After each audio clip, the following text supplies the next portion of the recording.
ព្រាយបិសាចអូខ្លាចណាស់រលឹងណាកុំតន់ខឹងកាច់ចឹងអភ័ព្វប្រានមើលមុខក៏មិនបានអូពីវធំហើយអូនណាគុំមុខក្រញើ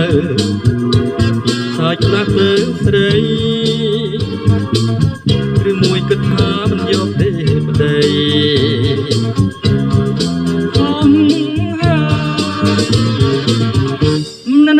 កាច់ពេលក្រមកកាច់មិនងុំទេណាស្រី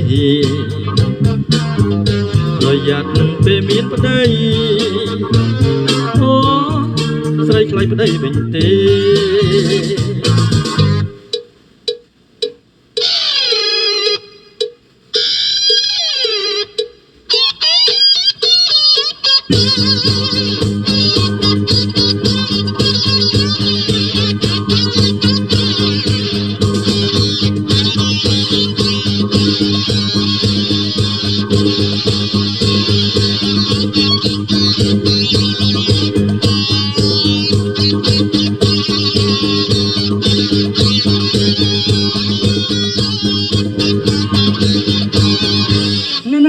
គុំកាចពេកគ្រាន់តែភ្នែកឲ្យខ្លាចកាជាងព្រាយបិសាចអូ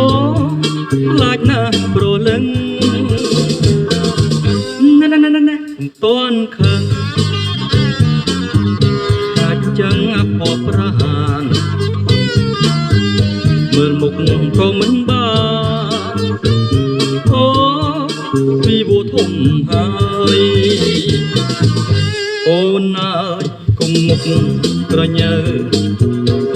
សាច់ប្រាក់ទៅស្រីឬមួយគិតថាមិនយកទេប្តីអូហើយកាច់ពេលក្រមកកាច់មិនងុំទេណាស្រីប្រយ័ត្នពេលមានប្តីអូស្រីខ្លាចប្តីវិញទេ